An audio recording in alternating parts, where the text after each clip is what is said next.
Hello students, welcome back to NEET Exam Crack. I hope you all are doing well and you all are fit, fine and healthy. So this video is basically about the NCERT based MCQ of chapter Principle of Inheritance and Variation and along with that Molecular Basis of Inheritance. और इस वाले chapter में इन दोनों ही chapters के हम सारे NCERT based MCQ discuss करेंगे जो आपके इस बार नीट 2021 एग्जाम में आ सकते हैं. ठीक है, तो चलो फिर वीडियो को स्टार्ट करते हैं. तो ये जो न्यूमेरिकल्स आप सबसे पहले देख रहे हैं ये हैं आपके चैप्टर प्रिंसिपल ऑफ इनहेरिटेंस से. ठीक है, तो जेनेटिक्स के न्यूमेरिकल्स यहां से मैं स्टार्ट कर रही हूं. क्वेश्चन नंबर 1 आपके सामने है. Which of the following trait expresses itself only in homozygous condition. कौन सा ऐसा है जो सिर्फ होमोजाइगस कंडीशन में एक्सप्रेस करता है. तो होमोजाइगस कंडीशन पहली बात तो रिसेसिव ट्रेट्स के लिए है. रिसेसिव ट्रेट सिर्फ होमोजाइगस में ही एक्सप्रेस करते हैं. तो ये एनसीईआरटी पेज नंबर 17 का क्वेश्चन है और आपको इसमें से रिसेसिव ट्रेट्स ढूंढने हैं. तो येलो सीड कलर जो है that is dominant. Violet flower colour this is also dominant. Green pod colour is also dominant.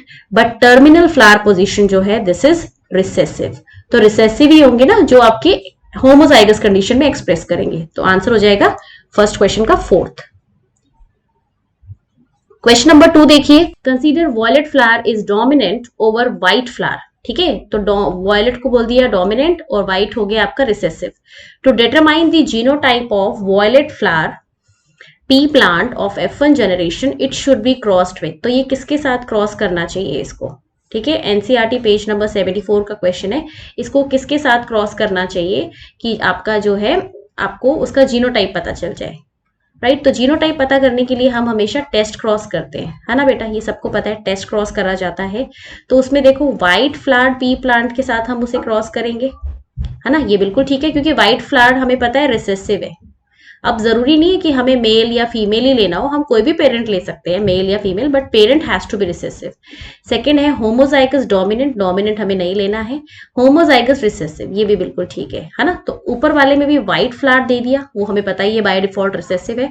और थर्ड वाले में रिसेसिव बोल ही दिया, तो आंसर हो जाएगा both 1 and 3. Both 1 and 3. Question number 3 देखिए. A gamete carries only one factor of a character. Above statement justifies. NCERT page number 74 का है. above statement किसको justify करता है कि एक गैमीट में एक ही फैक्टर होगा, दो नहीं जाएंगे. So ये law of segregation को justify करता है कि according to law of segregation जब गैमीट formation होती है so only one pair of factor और one character जो है आपका only one factor और allele will go into the gametes not the both. ठीक है. क्वेश्चन नंबर 4 देखिए. When a cross was made between pink flower and white flower snapdragon plant. तो pink flower कौन सा होता है, मैं इसका जीनोटाइप लिख देती हूँ. पिंक फ्लावर होता है कैपिटल आर स्मॉल आर, है ना. ये है पिंक. इसको जब क्रॉस करवा रहे हो आप व्हाइट फ्लावर के साथ तो व्हाइट होता है बेटा स्मॉल आर. ठीक है, तब आपको क्या मिलेगा. What will be the percentage of white flower in the progeny. तो इसको आप क्रॉस करवा दीजिए. आपके पास एक तो आ जाएगा कैपिटल आर स्मॉल आर और दो आ जाएंगे स्मॉल आर. ठीक है, तो ये दोनों हो गए व्हाइट और जो ऊपर ये दोनों हैं ये हो गए पिंक. तो आपको यहाँ पे व्हाइट फ्लावर कितने मिले हैं वो पूछा है. तो आपको आउट ऑफ 4 व्हाइट फ्लावर मिले 2, तो मतलब 50% है, या फिर आप बोल सकते हो 1/2. ठीक है, अगर 1/2 हो ऑप्शन में तो 1/2 भी सेलेक्ट कर सकते हो. क्वेश्चन नंबर 5 देखिए. A gene which control star synthesis show incomplete dominance for the characters. ठीक है, जो स्टार सिंथेसिस शो करती है वो इनकम्प्लीट डोमिनेंस शो करती है for the character. The genotype capital B small b show. NCERT में है 78 पेज नंबर पे दे रखा है कि आप पे आपको जो कैपिटल बी और स्मॉल बी है वो किसको शो करेगा. ठीक है, तो लार्ज साइज तो तब बनते हैं जब कैपिटल बी होता है. स्मॉल साइज तब बनते हैं जब स्मॉल बी है. और इंटरमीडिएट साइज आती है जब एक कैपिटल बी हो और एक स्मॉल बी, क्योंकि इनकम्प्लीट डोमिनेंस उन्होंने बोल दिया. सो इनकम्प्लीट डोमिनेंस में when one is capital and one is small तभी इंटरमीडिएट साइज आएगी ना. और रिंकल्ड सीड शेप जो होगा that is also in small b. ठीक है, तो आंसर हो जाएगा थर्ड.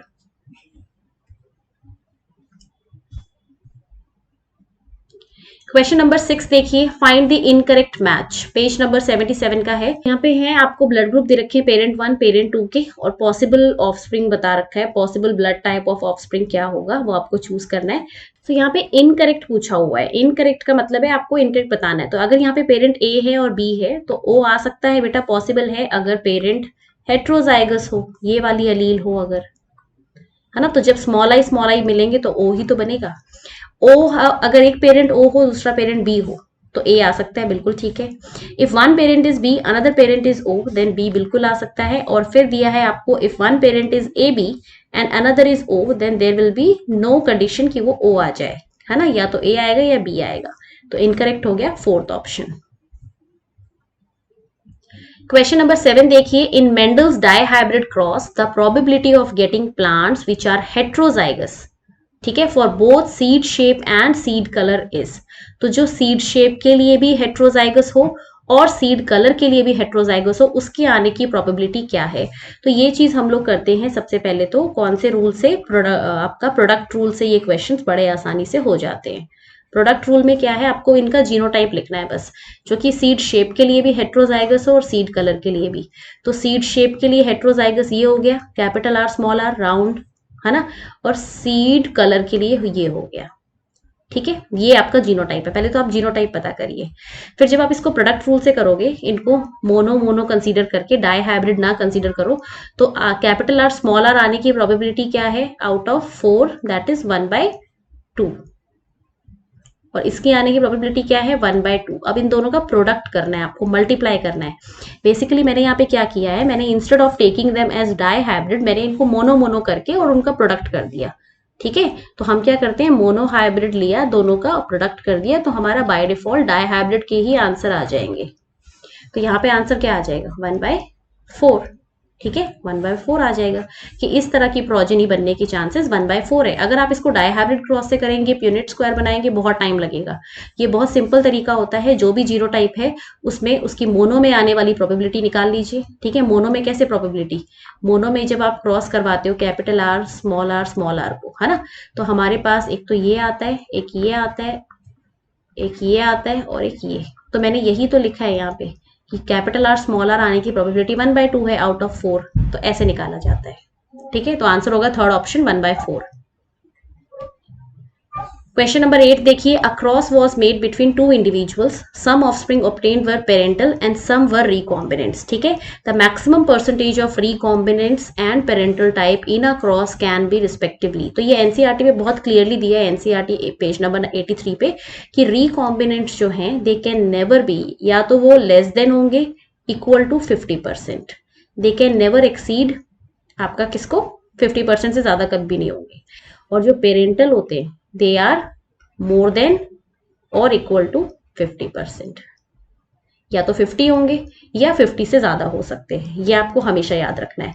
तो अगर यहाँ पे बोला है कि द मैक्सिमम परसेंटेज ऑफ पहले रिकॉम्बिनेंट दिया है, रिकॉम्बिनेंट अगर 50 है और पेरेंटल 100 है, ठीक है, तो कौन सा पॉसिबल है वो हमें बताना है, ठीक है। देख लेते हैं, ये वैसे तो सही है। नेक्स्ट है रिकॉम्बिनेंट 100, तो रिकॉम्बिनेंट कभी 100 नहीं हो सकता, इसको तो हटा दीजिए। थर्ड है 70%, ये है 70, तो 70 तो 140 हो गया, 100 तो हुआ ही नहीं, ये भी गलत है। थर्ड है 80, ऐसा भी कुछ नहीं होता है, ठीक है। तो रिकॉम्बिनेंट हमेशा लेस देन इक्वल टू 50 हो सकते हैं, और parental more than equal to 50, या पेरेंटल 100% भी हो सकते हैं ना, ये भी लिख सकते हैं हम लोग। तो यहाँ पे आंसर क्या होगा, फर्स्ट, ठीक है।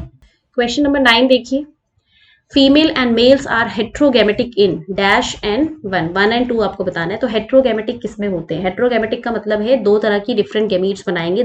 तो ग्रास ऊपर के अंदर जो फीमेल होती है दैट इज होती है आपकी XX, और मेल होता है XY। तो ये पहला तो आंसर होगा नहीं, क्योंकि फीमेल को हेट्रोगेमेटिक बोलना है ना, ये तो गलत हो गया। और बर्ड्स के अंदर होता है ZW फीमेल में, और ग्रास ऊपर में ये हो जाएगा आंसर सेकेंड। ड्रोसोफिला भी नहीं होगा, क्योंकि ड्रोसोफिला की फीमेल भी XX होती है। और मॉथ भी नहीं होगा, क्योंकि मॉथ के अंदर क्या होता है ना, मॉथ में जो फीमेल होती है वो होती है ZO, वो तो ठीक है हेट्रोगेमेटिक, और बर्ड में जो मेल होता है वो होता है ZZ, तो दोनों तो हेट्रोगेमेटिक हो ही नहीं, ये भी नहीं होगा। ड्रोसोफिला बटरफ्लाई भी नहीं होगा, ठीक है, तो यहाँ पे आंसर होगा सेकंड ऑप्शन, क्योंकि बर्ड में जो फीमेल है वो ZW है और ग्रास ऊपर में जो मेल है वो XO है ना। तो यहाँ पे आ जाएगा ZW और यहाँ आ जाएगा XO, तो दोनों ही हेट्रोगैमेटिक इसी ऑप्शन में फिट हो रहे हैं, तो यही इसका आंसर होगा। क्वेश्चन 10 देखिए, select the correct statement out of the following. The sex determination in honey bee is based on the number of sets of chromosome and individual receive. तो जो हनी बी में हम लोग करते हैं sex determination, obviously number of chromosomes पे ही होती है, बिल्कुल ठीक है। In human being Y chromosome carry SRY gene, बिल्कुल ठीक है, जो आगे ठीक है, और यही जीन कोड करती है TDF, टेस्टीज डिटरमाइनिंग फैक्टर के लिए, और फिर मेल्स पे टेस्टीज बनती है। सी है, in human mails all sperm contain same number of and type of autosomes and sex chromosome. तो ह्यूमन मेल में X और Y क्रोमोसोम है, तो कुछ मेल गैमीट्स में तो X जाएगा, कुछ में Y, सेम तो जाएगा ही नहीं, तो ये वाला स्टेटमेंट हो गया इनकरेक्ट। तो यहाँ पे करेक्ट है ओनली A एंड B, तो आंसर हो जाएगा A and B। Question number 11 देखिए, consider if a man whose mother was hemophilic marries a woman whose father was also hemophilic। तो एक मैन है, उसकी मदर हीमोफिलिक थी, ठीक है, मतलब मदर को हीमोफीलिया था, तो जो मेल बनेगा वो कैसा बनेगा, हीमोफिलिक तो बनेगा ही बनेगा, क्योंकि मदर कंट्रीब्यूट करती है मेल के अंदर X क्रोमोसोम, है ना, तो हीमोफिलिक आएगा ही वो जरूर। Marries a women whose father was also haemophilic, तो इसकी जो मैरिज हुई है वो एक वुमेन से हुई है, ठीक है, XX लिख रही हूं मैं, और वो उसके फादर भी हीमोफिलिक थे। तो फादर जो होते हैं वो डॉटर के अंदर X क्रोमोसोम देते हैं, है ना, तो फादर अगर हीमोफिलिक हुए इसके, तो फादर से एक X क्रोमोसोम आया, है ना, तो एक ही X क्रोमोसोम पे C मिलेगा, तो ये कैरियर हो जाएगी, दिस विल बिकम कैरियर, और ये बन गया diseased male. But mother was absolutely normal, पर उसकी मदर नॉर्मल थी। Calculate what percentage of their female male progeny will be haemophilic. तो यहाँ पे बेसिकली हमें इसको क्रॉस करवाना है, इसको और इसके साथ, फीमेल बनी कैरियर और मेल बना डिजीज्ड। ऐसा क्यों, क्योंकि मैं आपको बता देती हूँ फिर से, क्योंकि ये जो मेल है इसकी मदर को हीमोफीलिया था, तो मदर को हीमोफीलिया होगा तो मेल में जरूर आता है, और ये जो फीमेल है इसके फादर को हीमोफीलिया था, तो फादर से उसने एक ही एक्स लिया ना, दोनों थोड़ी लिए, तो दूसरा तो मदर से लिया है, मदर का तो नॉर्मल था, तो ये कैरियर बन गई।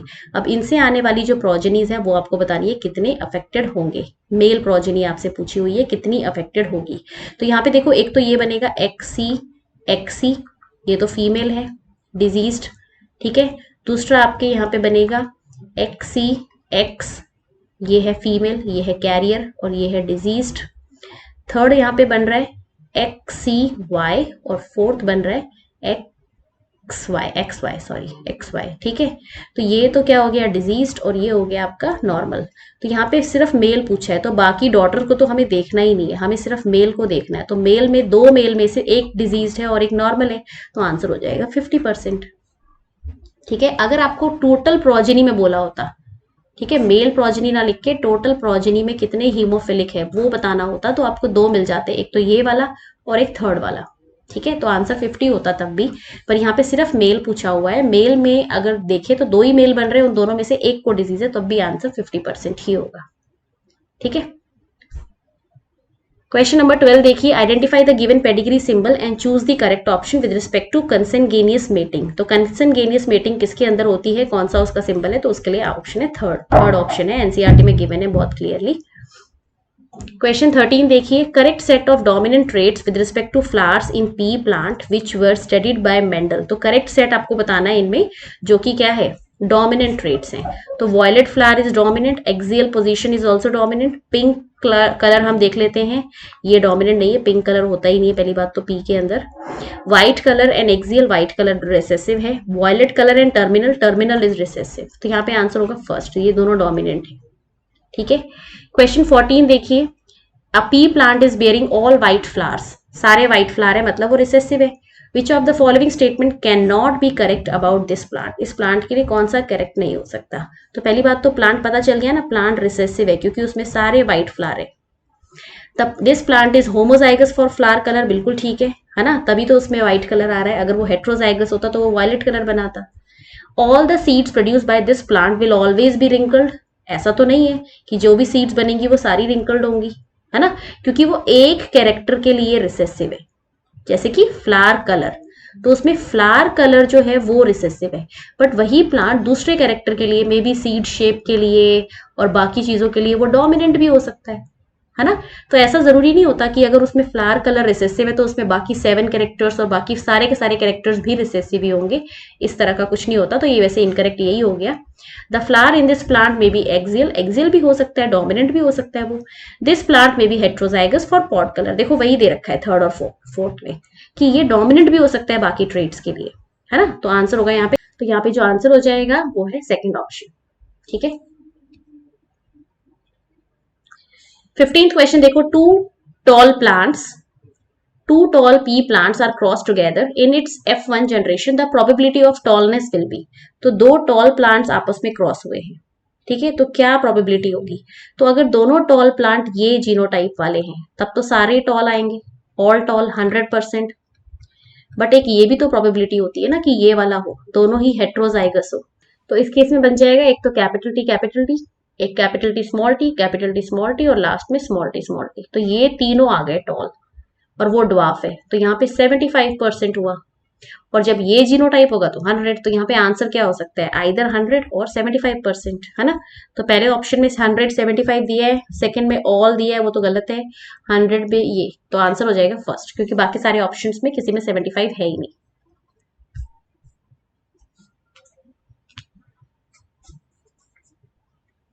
क्वेश्चन 16 देखिए, the term used for the unit of inheritance bye Mendel was, Mendel ने क्या टर्म यूज किया था, एनसीईआरटी पेज 72, उन्होंने फैक्टर बोला था, ठीक है, उन्होंने जीन टर्म यूज नहीं किया था। मेंडल का पूछा है ना, तो आपको फैक्टर याद रखना है। 17th क्वेश्चन है, select true and false and select the correct option. First है, to determine the genotype of a tall plant at F1 generation Mendel cross the plant with the homozygous tall plant. तो homozygous tall नहीं हो सकता, homozygous dwarf, है ना, recessive के साथ किया था ना, तो होमोजाइगस ड्वार्फ लिखना था, तो ये स्टेटमेंट गलत है। In test cross an organism showing a dominant phenotype is crossed with recessive parent. तो यहाँ पर हम क्या करते हैं, जो डोमिनेंट फिनोटाइप शो कर रहा है उसको रिसेसिव के साथ हम वो करते हैं, बिल्कुल ठीक है। तो यहाँ पे फर्स्ट फॉल्स हो जाएगा और सेकेंड आपका ट्रू हो जाएगा, तो आंसर होगा थर्ड ऑप्शन। क्वेश्चन नंबर 18 देखिए, in the principle of inheritance law of segregation is based on the fact that. तो लॉ ऑफ सेग्रीगेशन किस पे बेस्ड है, the alleles do not show any blending in characters and recovered in next generation. ठीक है, तो law of segregation क्या बोलता है कि जो कैरेक्टर है वो वैसे ही रहेंगे, अपनी आइडेंटिटी मेंटेन रखेंगे, वो मिक्स नहीं होते हैं, बिल्कुल ठीक बोला हुआ है, और वो as it is next generation में आ जाते हैं, है ना। तो आंसर तो वैसे फर्स्ट ही होगा, बट बाकी पढ़ लेते हैं। The alleles of a trait always remain together but only one of them is can express, ऐसा तो बिल्कुल नहीं है, दोनों एक्सप्रेस कर सकती हैं। The alleles of a trait never come together, ये तो वैसे भी गलत हो गया। All alleles of a trait line on same chromosome and they segregate during crossing over, तो ये भी नहीं होगा, आंसर हो जाएगा फर्स्ट। ठीक है। क्वेश्चन नंबर 19 देखिए, a pink colour flower snapdragon plant है आपका, पिंक कलर बोल रहा है तो उसका जीनोटाइप है कैपिटल आर स्मॉल आर। इस crossed with red flower, red flower है तो रेड फ्लावर का होता है कैपिटल आर, उसके साथ उसको क्रॉस किया।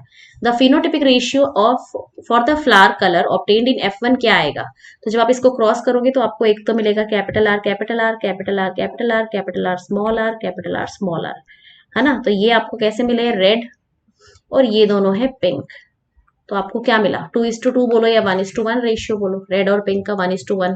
तो बाकी सारों में तो दे नहीं रखा 1:1, ये भी गलत ये भी गलत, तो आंसर होगा फर्स्ट ऑप्शन। ठीक है, बेसिकली हम लोग क्या कर रहे हैं यहाँ पर, फर्स्ट ऑप्शन हम इसका आंसर टिक कर देंगे। क्वेश्चन नंबर 20 देखिए, the number of alleles that determine A B and O blood group in human males human is. तो नंबर ऑफ जो अलील्स होती है ना, जो डिटरमाइन करती है वो 3 होती है, तभी तो इसको मल्टीपल अलीलिज्म हम पढ़ते हैं, है ना। मल्टीपल अलीलिज्म में तो 3 अलील होती हैं, एक तो IA, एक IB और एक स्मॉल i या फिर IO, ये 3 अलील्स होती हैं। तो इसलिए आपको याद रखना है, मल्टीपल अलीलिज्म का एग्जाम्पल है, एनसीईआरटी पेज 77 पे दिया है, और ये 3 अलील्स होती है इसमें। 21 देखिए, select the incorrect statement about polygenic inheritance. तो पॉलीजेनिक इनहेरिटेंस के बारे में इनकरेक्ट हमें यहाँ पे देखना है। क्वेश्चंस में बेटा ये जरूर देखा करो करेक्ट पूछा है इनकरेक्ट पूछा है, क्योंकि ये बहुत जरूरी है, यहाँ पे मिस्टेक्स बहुत ज्यादा होती है। ठीक है, तो क्वेश्चन में आपसे पूछा हुआ है incorrect statement about polygenic inheritance, page 87 page 85 का क्वेश्चन है ये। The dominant Aleel have cumulative effect, ये बहुत क्लियरली लिखा है एनसीईआरटी में कि इनका क्यूमुलेटिव इफेक्ट होता है। क्यूमुलेटिव मतलब एडिटिव, सारी एक साथ मिलकर एडिशन करके अपना इफेक्ट दिखाती हैं, बिल्कुल ठीक है। इंटरमीडिएट वंस जो है आर मोर फ्रिक्वेंट, जो इंटरमीडिएट है वो ज्यादा बनते हैं ऑब्वियसली। अगर आप कोई भी रेशियो पढ़ोगे 1:4:6:4:1, तो यहाँ पर आप देखोगे इंटरमीडिएट जो आ रहे हैं उनका नंबर ज्यादा है ना। ऐसे ही ह्यूमन स्किन कलर वाला देखोगे तो उसमें ज्यादा ही मिलेगा उसका भी। नेक्स्ट है bell shape normal distribution curve is obtain, बिल्कुल ठीक है, ये भी एनसीईआरटी में है। बेल शेप कर्व बनता है, इस तरह का बेल शेप कर्व बनता है। तो इंटरमीडिएट ही देखो हाइट पे जा रहा है। फोर्थ है number of genotype can be calculated with the help of formula 2n+1। तो 2n+1 से हम जीनोटाइप नहीं पता कर सकते, जीनोटाइप पता करने के लिए अलग फॉर्मूला होता है। सो जीनोटाइप पता करने का जो फॉर्मूला है दैट इज 3n, ठीक है। और यहाँ पे n जो है वो होती है आपकी नंबर ऑफ पॉलीजीन्स, तो जितनी भी पॉलीजीन्स हो उतना आप निकाल सकते हो। ये जो इन्होंने फॉर्मूला दिया है ये फिनोटाइप निकालने का है, राइट, तो ये याद रखना, ये गलत है। तो आंसर होगा फोर्थ, ये इनकरेक्ट स्टेटमेंट है।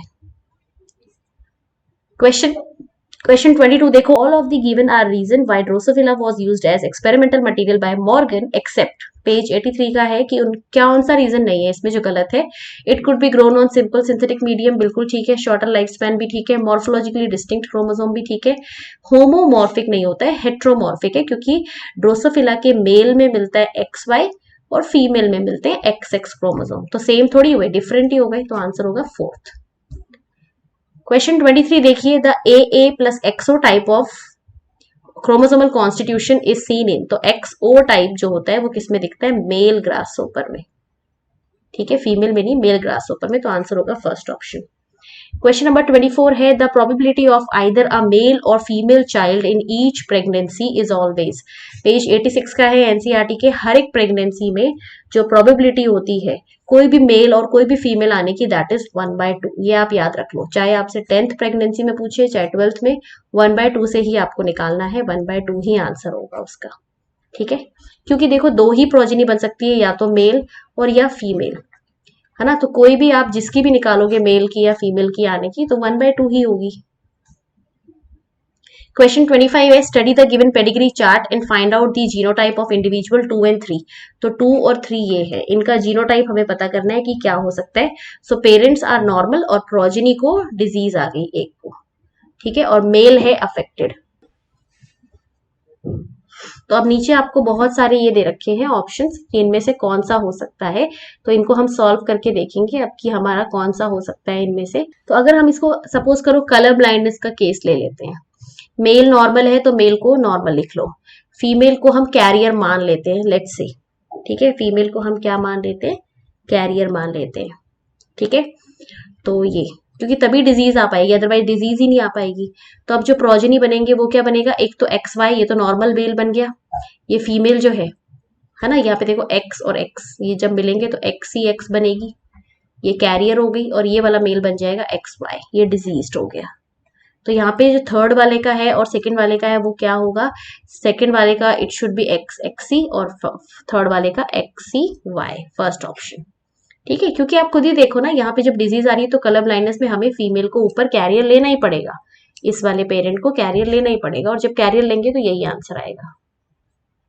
Question number 26 is the F1 phenotype did not resemble either of the two parents and was in between the two. दोनों के बीच का है। This statement correctly explains which of the given inheritance pattern. तो जब ये ऐसा होता है दोनों के बीच का ही हो उसको इनकम्प्लीट डोमिनेंस बोलते हैं, है ना, वो तो सिंपल है, आपने पढ़ा भी हुआ है। नेक्स्ट है question number 27, select the incorrect match, आपको बताना है यहाँ पे। तो सेक्स अनस्पेसिफाइड के लिए तो बिल्कुल ठीक है, अफेक्टेड फीमेल के लिए सर्कल होना चाहिए था और सर्कल में ऐसे शेड करना था, तो ये आंसर हो जाएगा, ये इनकरेक्ट है। मेटिंग ठीक है और ये मेटिंग बिटवीन रिलेटिव्स भी ठीक है, तो सेकंड आंसर इनकरेक्ट है, तो हमारा हो जाएगा आंसर 2। क्वेश्चन नंबर 28 देखो, which of the given is autosomal dominant disorder पूछा है। Autosomal dominant NCERT page 88। Autosomal dominant के अंदर आपको एक ही याद रखना है, myotonic dystrophy. Sickle cell anaemia है ऑटोसोमल रिसेसिव, मैं सारों का बता देती हूँ आपको। Cystic fibrosis is also autosomal recessive and colour blindness is X linked recessive. ठीक है, क्वेश्चन नंबर 29 देखिए। Select the incorrect statement with respect to haemophilia. Page 89 का है, हीमोफीलिया के रिस्पेक्ट में आपको इनकरेक्ट बताना है। It is an autosomal recessive disorder, तो ये ऑटोसोमल रिसेसिव डिसऑर्डर है? बिल्कुल भी नहीं, ये है X linked, X linked recessive है, नॉट ऑटोसोमल। ठीक है, कलर ब्लाइंडनेस और ये दोनों एक्स लिंक्ड रिसेसिव है। नेक्स्ट है, तो आंसर तो यही हो जाएगा incorrect. Show its transmission from unaffected carrier female to some male progeny, बिल्कुल ठीक है। अगर फीमेल अगर वो है हीमोफिलिक कैरियर है तो मेल्स में तो जा ही सकती है haemophilia. In this disease a single protein that is a part of cascade of protein involved in clotting is affected, बिल्कुल ठीक है। The possibility of female becoming haemophilic extremely rare, yes, क्योंकि उसके पास 2 एक्स क्रोमोसोम है, तो अगर एक पर भी आया तो भी वो कैरियर बनेगी, वो डिजीज नहीं बनेगी, जबकि मेल में होने के चांसेस ज्यादा होते हैं। तो आंसर यहाँ पे फर्स्ट होगा, वो इनकरेक्ट है, वहां पे एक्स लिंक्ड रिसेसिव होना चाहिए था। क्वेश्चन नंबर 30 देखिए। In phenylketonuria, the affected individual lacks an enzyme that converts amino acid A into B. तो कौन सी ऐसी अमीनो एसिड है जो A को B में कन्वर्ट करती है? फिनाइल कीटोन्यूरिया में वो एब्सेंट होती है, तो वो है आपकी फिनाइल एलेनिन इनटू ट्रायोसिन में कन्वर्ट करने के लिए। ठीक है, तो फिनाइल एलेनिन से टायरोसिन में कन्वर्ट होता है, एंजाइम होती है फिनाइल एलेनिन हाइड्रोक्सिलेज। तो अगर आपको एंजाइम नहीं पता है तो आप लिख सकते हो फिनाइल एलेनिन हाइड्रोक्सिलेज, ये एंजाइम है which converts phenyl alanine into tyrosine, और इस वाले में ये एब्सेंट होती है एंजाइम, तो ये काम नहीं कर पाती और ये टायरोसिन में कन्वर्ट नहीं हो पाता, और फिनाइल एलेनिन बहुत ज्यादा बढ़ता रहता है बॉडी के अंदर and it will lead to फिनाइल कीटोन्यूरिया। ठीक है, नेक्स्ट है question number 31। Down syndrome result in the gain of extra copy of, तो डाउन सिंड्रोम में एक्स्ट्रा कॉपी आती है chromosome number 21। Very very easy and very very important for NEET 2021। Question number 32 देखिए।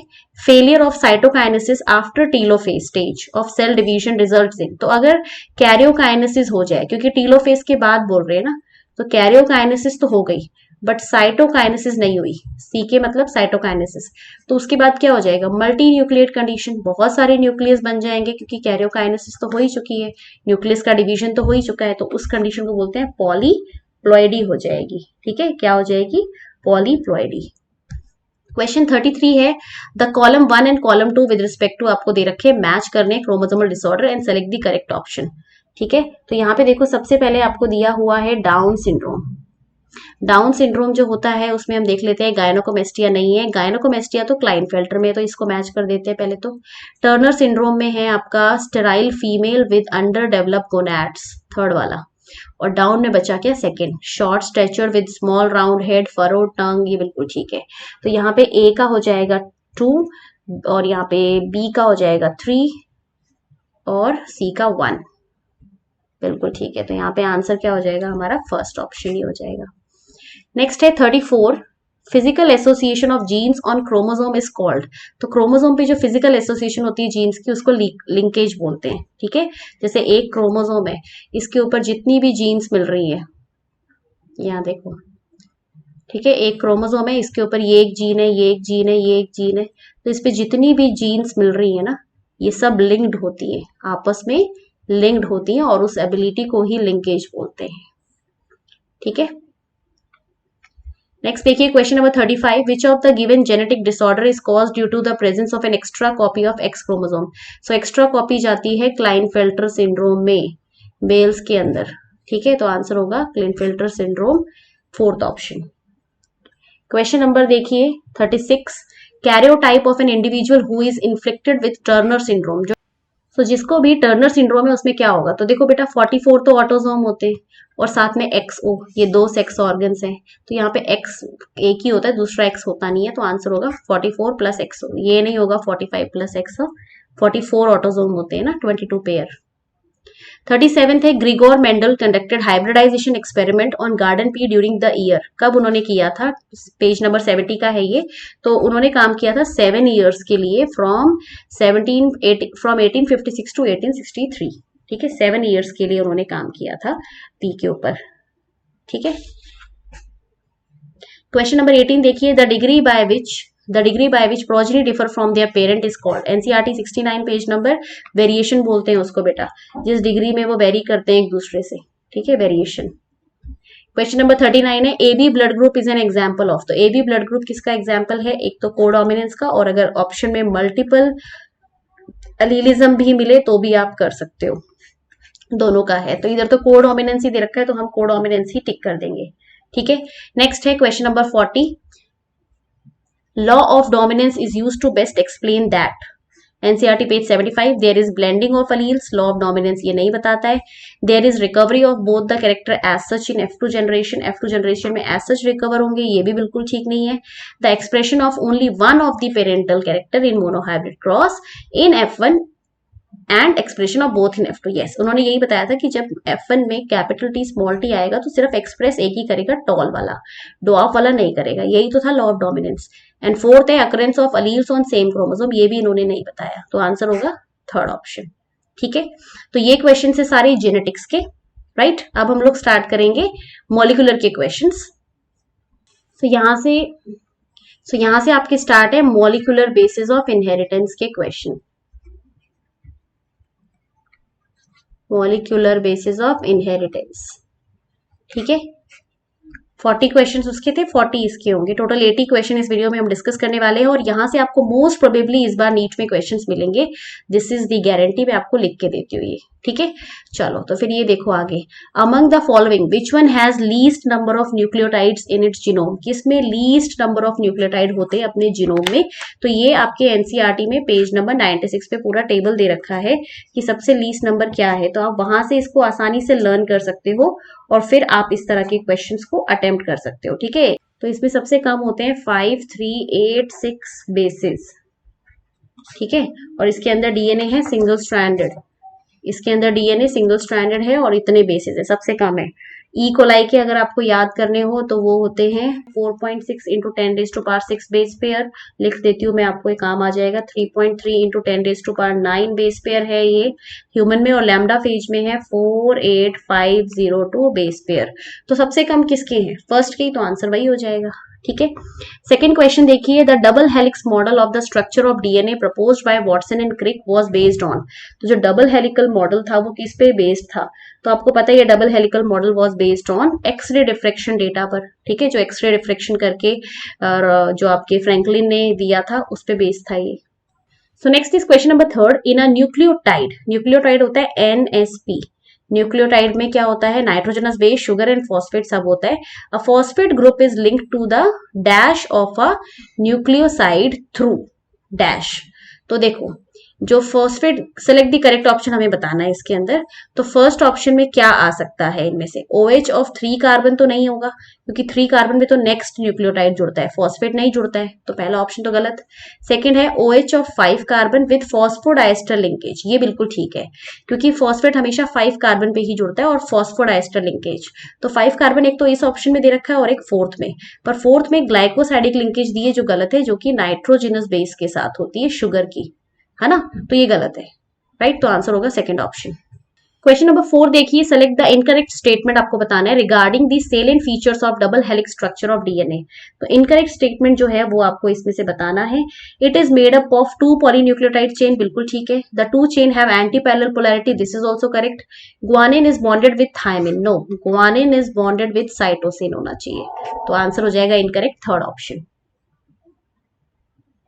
Question number 5 is, if there is a flow of information from RNA to DNA, then this process is named as।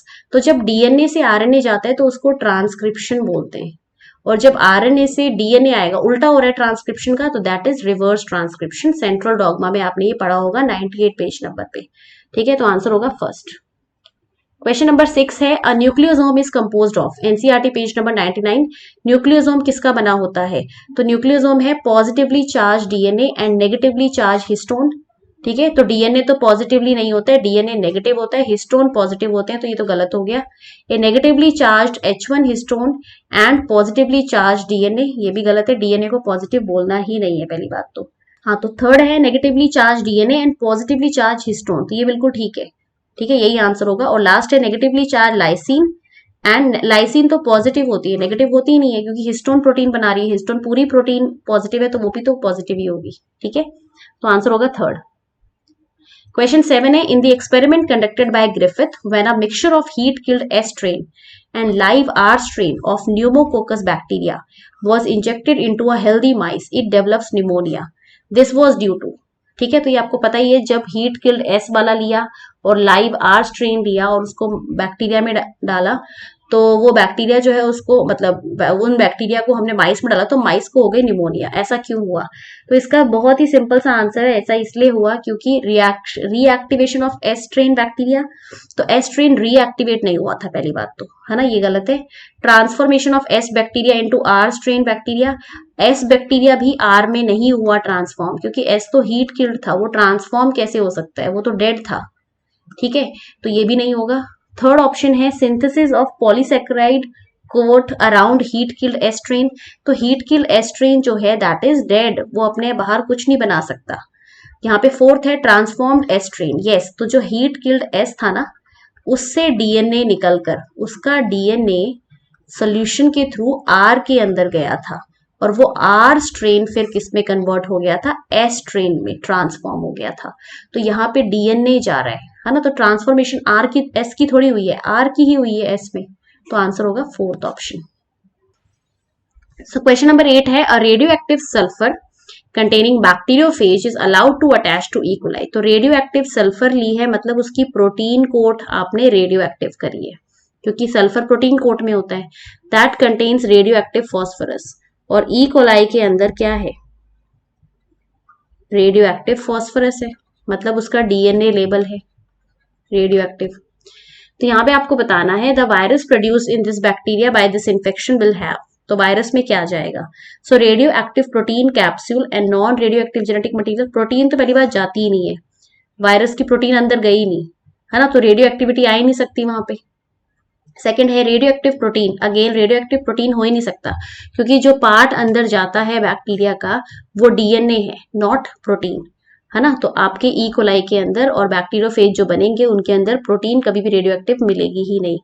Third option है non radioactive protein and radio active genetic material, yes, क्योंकि genetic material जो उसमें जा रहा है उसमें DNA था, तो वो रेडियो एक्टिव मिलेगा ना, प्रोटीन थोड़ी। और यहाँ पे बोला है non radioactive protein and non radioactive genetic material, तो रेडियो एक्टिव होगा, एक ना एक चीज तो होगी, कि हमने फॉस्फोरस भी रेडियो एक्टिव लिया था, तो आंसर होगा यहाँ पे थर्ड। क्वेश्चन नंबर 9 है, the discontinuously synthesized fragment of DNA are joined by the enzyme, तो कौन सी एंजाइम उनको जोड़ती है, ज्वाइनिंग के लिए हमेशा लाइगेज चाहिए होती है। ठीक है, क्वेश्चन नंबर 10 है, if E coli completes the process of DNA replication with in 38 minutes then the rate of polymerisation of DNA would be approximately, तो यहाँ पे इस क्वेश्चन में 38 मिनट से कोई लेना देना नहीं है, हमें ई कोलाई दे रखा है हिंट। ठीक है, तो ई कोलाई दे रखा है, तो हमें पता है इसके अंदर जो मेन एंजाइम है वो है डीएनए पॉलीमरेज थर्ड, और डीएनए पॉलीमरेज थर्ड 1 सेकेंड में 2000 बेस पेयर ऐड करती है। कितना भी टाइम दे रखा हो, कुछ भी दे रखा हो, आपको बस उसके अकॉर्डिंग करना है इसे, तो आंसर होगा फोर्थ।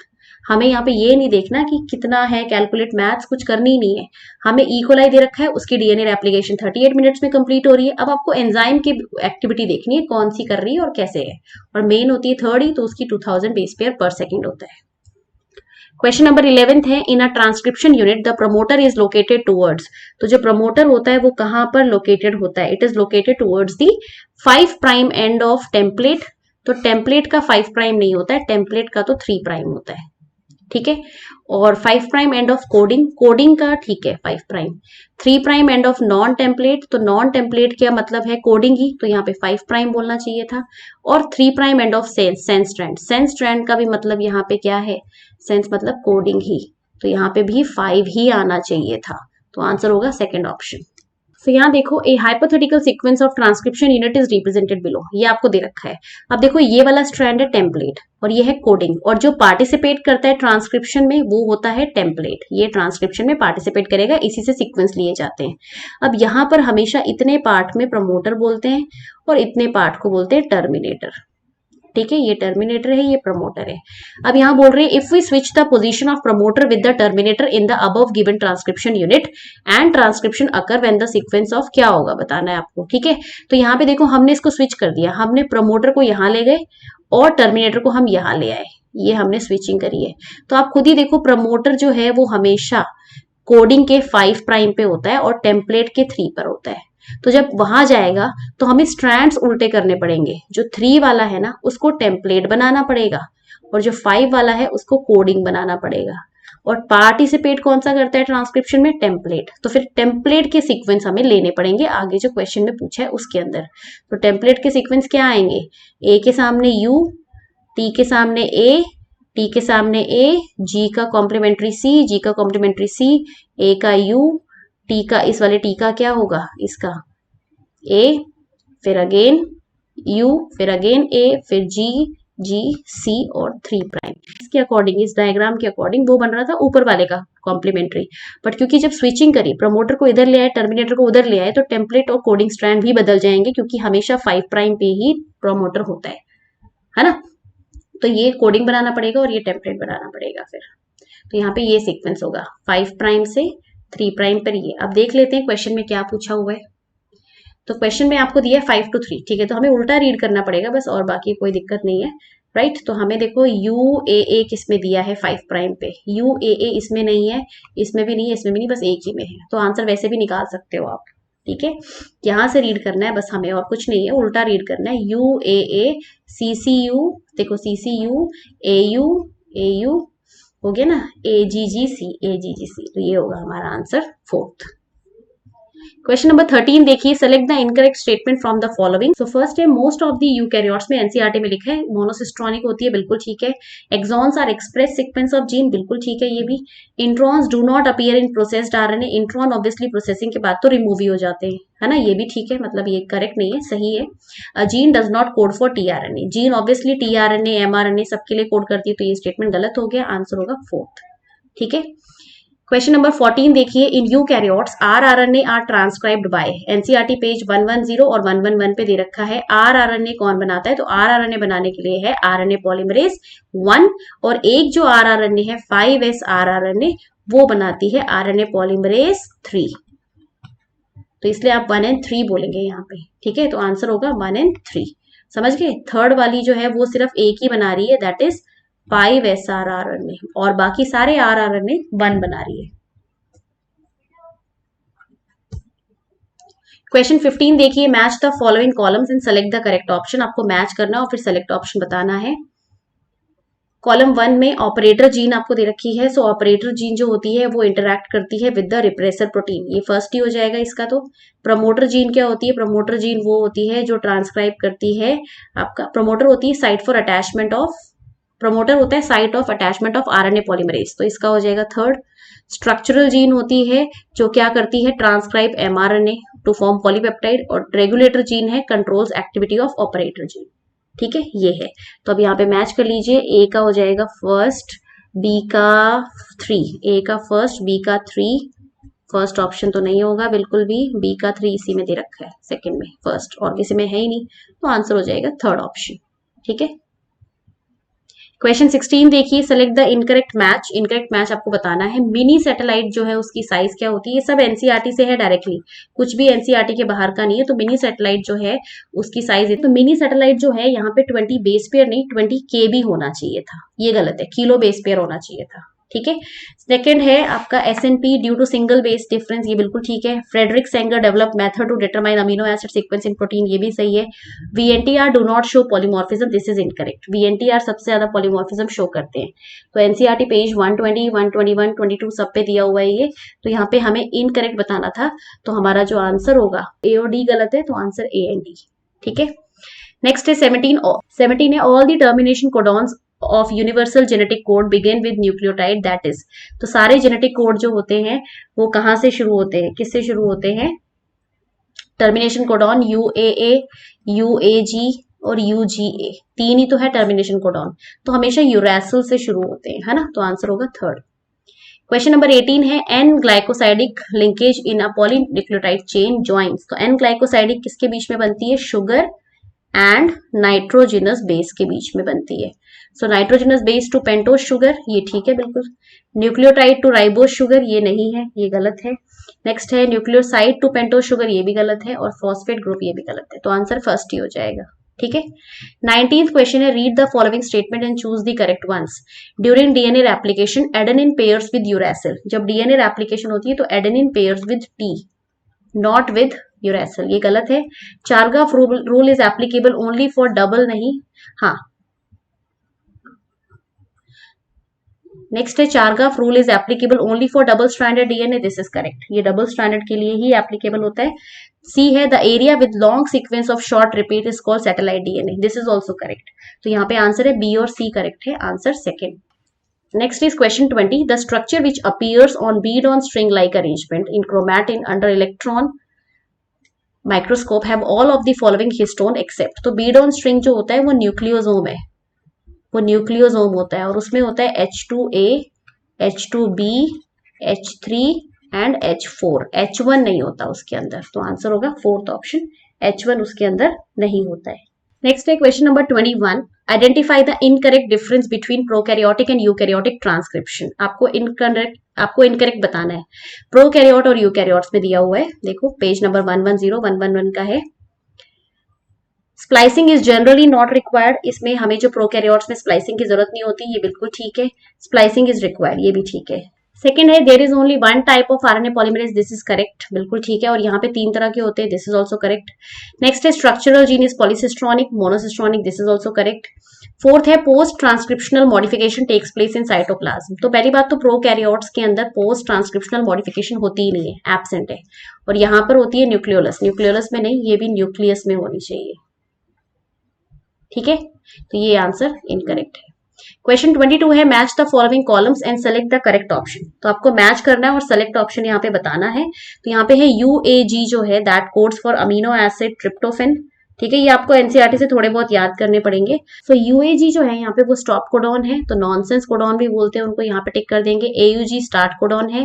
UUU जो है दैट कोड्स फॉर फिनाइलएलेनिन, ये भी सही दे रखा है। And UGG codes for tryptophan, ये मैच बनेगा। तो यहाँ पे फर्स्ट का हो जाएगा फोर्थ, फर्स्ट का फोर्थ 2 में दे रखा है, ठीक है। सेकेंड का हो जाएगा सेकेंड ही, तो फर्स्ट का फोर्थ और सेकेंड का सेकेंड ये इसमें दे रखा है, आंसर होगा थर्ड, ठीक है। नेक्स्ट क्वेश्चन है 23. Select the correct statement about lac operon. Glucose और galactose acts as inducer for the expression of lac operon. तो यहाँ पे ग्लूकोज नहीं, यहाँ पे गैलेक्टोज भी नहीं, यहाँ पे लैक्टोज होता है इंड्यूसर, तो ये गलत हो जाएगा। In the presence of lactose the repressor protein binds with lactose molecule. अगर वो प्रेजेंट रहेगी आपकी प्रेजेंस ऑफ लैक्टोज तो वो उसी से बाइंड कर जाएगी, बिल्कुल ठीक है ना। और ऑपरेटर से बाइंड नहीं करेगी, उसको ब्लॉक नहीं करेगी। It is an example of repressible, नहीं इंड्यूसिबल होता है ये। एंड फोर्थ है, it's regulation bye repressor protein is called positive. Yes, it's positive नहीं, इसको नेगेटिव बोलते हैं, ठीक है। तो इसकी रेगुलेशन को नेगेटिव बोला जाता है। तो यहाँ पे करेक्ट एक ही है, दैट इज ओनली बी, बाकी सारे इनकरेक्ट है, आंसर होगा थर्ड ऑप्शन। क्वेश्चन 24 है, the gene in eukaryotes are said to be split as. तो उनको स्प्लिट जीन क्यों बोलते हैं, एनसीईआरटी पेज 111 का है।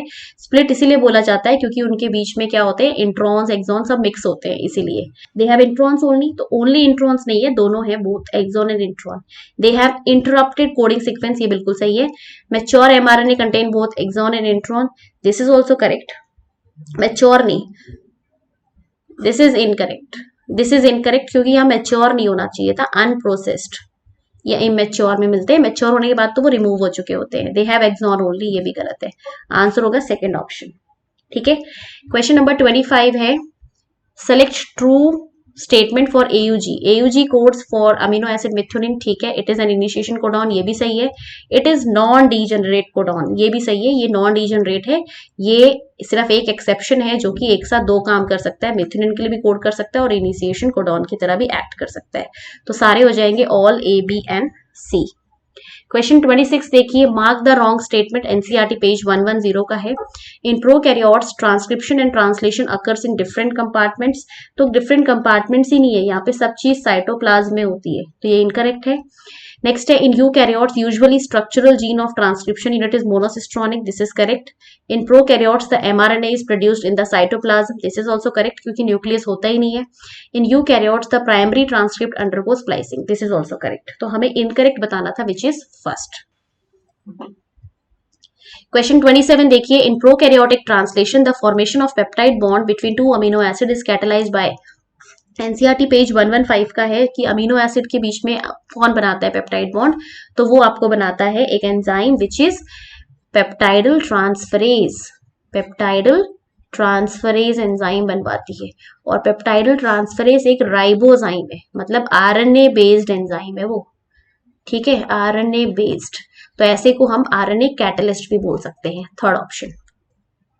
क्वेश्चन 28 है the experimental proof for semi conservative mode of DNA replication was first shown in bacterium by. सबसे पहले बैक्टीरिया में सेमी कंजर्वेटिव मोड किसने शो करी थी, तो आप बोल सकते हो पेसल्सन एंड स्टाल ने इसको सबसे पहले शो किया था, ठीक है। एनसीईआरटी पेज 105 का क्वेश्चन है। क्वेश्चन नंबर 29 देखिए, हेट्रोक्रोमैटिन इज, तो हेट्रोक्रोमैटिन डार्कली स्टेन्ड होता है, बिल्कुल ठीक है। डार्कली स्टेन्ड है तो लूजली पैक्ड नहीं होगा, ये गलत है। डेंसली पैक्ड होगा, टाइटली पैक्ड यहाँ पे लिखा हुआ होना चाहिए था। नेक्स्ट है transcriptionally inactive, this is also correct. तो यहाँ पे जो ऑप्शंस आपके सही है वो है ए एंड सी, ठीक है। तो आंसर हो जाएगा only A and C, fourth. Question 30 है सेलेक्ट ट्रू और false for the following statement and choose the correct option. QB bacteriophage has RNA as genetic material, तो क्यूबी बैक्टीरियोफेज जो होता है उसके पास आरएनए होता है genetic material, true. Free 2H of RNA makes it more labile and easily degradable, this is also true, तभी तो ये काफी वीक होता है ना RNA. The experiment of Hershey and Chase gave unequivocal proof that DNA is genetic material, this is also true, ठीक है, उन्होंने ही दिया था। तो ये सारे स्टेटमेंट सही है, यहाँ पे आंसर हो जाएगा ट्रू ट्रू, थर्ड ऑप्शन में उसमें सारे ही ट्रू दे रखे हैं। क्वेश्चन नंबर 31 है polymorphism in DNA sequence is the basis of which of the following. तो पॉलीमॉर्फिज्म जो है that is the basis of किस किस का, जेनेटिक मैपिंग ऑफ ह्यूमन, ये भी बिल्कुल ठीक है। नेक्स्ट है DNA fingerprinting, this is also correct. Similarity among human beings, ये पता करने के लिए हमें पॉलीमॉर्फिज्म नहीं चाहिए, क्योंकि पॉलीमॉर्फिज्म डिफरेंस बताने के लिए होता है, ना कि सिमिलैरिटी। तो आंसर होगा A and B, only A and B, third option. Question 32 है सैटेलाइट डीएनए। फर्स्ट है codes for protein which are needed in the chloroplast, तो सैटेलाइट डीएनए उनके लिए कोड नहीं करता है जो क्लोरोप्लास्ट में चाहिए, ये गलत है। Codes for enzyme of Krebs cycle, no, satellite DNA code ही नहीं करता किसी के लिए, does not code for any protein, क्योंकि ये रिपीटेटिव सीक्वेंस होते हैं। तो आंसर होगा थर्ड ऑप्शन। क्वेश्चन नंबर 33 देखिए, which one of the following statement is not correct with respect to DNA packaging, NCERT page number 99। तो डीएनए पैकेजिंग से respect में कौन सा करेक्ट नहीं है। Histone are rich in basic amino acid lysine and arginine, this is correct. Positively charge DNA, DNA पहली बात तो पॉजिटिव होता ही नहीं है, नेगेटिवली होता है, तो यही आंसर आपका मिल गया, इनकरेक्ट, ठीक है, नेगेटिव होता है डीएनए। नेक्स्ट है linker DNA contain 80 base pair DNA, ये बिल्कुल ठीक है। Loosely packed chromatin are euchromatin, this is also correct, तो आंसर होगा सेकंड। क्वेश्चन नंबर 34 है the nascent RNA synthesised by RNA polymerase 2 is hnRNA, ये बिल्कुल ठीक है, एचएनआरएनए ही बनाता है वो। फिर है आपका splicing is the process of removal of introns and joining of exon in defined order, this is also correct, ठीक है ना। तो दोनों ही सही है, बिल्कुल सही दे रखे, both A and B are correct is the answer, right. क्योंकि आपको यहाँ पे याद रखना है जो आरएनए पॉलीमरेज 1 है ना वो बनाता है आरआरएनए, आरएनए पॉलीमरेज 2 एचएनआरएनए, और वही एचएनआरएनए आगे एमआरएनए बना देता है, और जो आरएनए पॉलीमरेज 3 है वो कोड करता है टीआरएनए के लिए, ठीक है, तो सही दे रखा है ऑप्शन में। क्वेश्चन है 35th in an mRNA UTRs are present, NCERT page 115। UTRs कहाँ प्रेजेंट होते हैं, तो यूटीआर्स आपके एट 5 प्राइम एंड ओनली, ये गलत है, बिफोर होते हैं और आफ्टर होते हैं। Before stop codon only, no, after stop codon only, no. तो ये आपको कहाँ मिलते हैं, before start codon and after stop codon, before start codon after stop codon, yes, fourth answer हो जाएगा। नेक्स्ट है 36 human genome project was closely associated with the rapid development of new area in biology called, NCERT में बहुत clear दिया है bio informatics, यही एक नया टर्म आपको यहाँ मिलेगा। तो बायो इन्फॉर्मेटिक्स का जन्म हुआ था यहाँ से, बहुत ज्यादा ये मतलब एक तरह से इमर्जिंग ब्रांच थी उस टाइम पे। क्वेश्चन नंबर 37 है the technique of DNA fingerprinting was developed by, तो इसके लिए भी एनसीईआरटी में लिखा हुआ है एलेक जेफरी ने ये डेवलप करी थी, ठीक है। नेक्स्ट है 38 monocistronic structural gene are found mostly in, तो मोनोसिस्ट्रॉनिक किसके अंदर आपको मिलती है, तो मोनोसिस्ट्रॉनिक हम कई सारे क्वेश्चंस में यहाँ पे देख चुके हैं अभी तक, ये यूकैरियोट्स के अंदर मेनली मिलती है, तो आंसर होगा फोर्थ। कई सारे क्वेश्चंस में मोनो और पॉलीसिस्ट्रॉनिक आया है, तो आप वहां पे भी चेक कर सकते हैं। क्वेश्चन नंबर 39 देखिए, to catalyse the transcription of all type of RNA in a bacteria, how many types of DNA dependent RNA polymerase are present in them. तो आपको यहाँ पे पूछा है बैक्टीरिया में, तो बैक्टीरिया में जो आरएनए डिपेंडेंट आरएनए पॉलीमरेज पूछ रहे हैं, ठीक है, डीएनए डिपेंडेंट आरएनए पॉलीमरेज पूछ रहे हैं, जो डीएनए को यूज करके आरएनए बनाएंगी वो कितने प्रकार की होती हैं। तो यहाँ पे पूछा हुआ है डीएनए डिपेंडेंट आरएनए पॉलीमरेज कितनी है, तो वो एक ही तो होती है इनके पास आरएनए पॉलीमरेज, है ना, एक ही है बस, और है ही नहीं। क्वेश्चन 40 है, the existence of complementarity is not seen during the process of. Complementarity आपको कब नहीं दिखती है, एप्लीकेशन में दिखती है, बिल्कुल ठीक है, ये तब दिखेगी जब आरएनए और डीएनए, जब प्रोटीन होगा तब नहीं दिखेगी ना, तो आंसर होगा ट्रांसलेशन के टाइम पे ये आपको नहीं दिखती, ठीक है। तो ये सारे क्वेश्चंस हैं आपके बेटा molecular basis of inheritance and genetics से, प्रिंसिपल ऑफ इनहेरिटेंस से। आपको इन सबकी जो पीडीएफ है क्वेश्चंस की वो मेरे टेलीग्राम चैनल पे मिल जाएगी। टेलीग्राम चैनल का नाम है नीट एग्जाम क्रैक, ठीक है, आप इसको सर्च करिएगा टेलीग्राम पे। नहीं मिलती है तो मैं लिंक भी दे रही हूँ डिस्क्रिप्शन बॉक्स में भी, और ऊपर भी शो कर रही हूँ, वहां से भी आप जो है ज्वाइन कर सकते हैं चैनल को। तो फिर मिलते हैं किसी नई वीडियो में, तब तक पढ़ाई करते रहो, मिलते हैं नई वीडियो में। Thank you so much for watching, stay blessed, stay happy.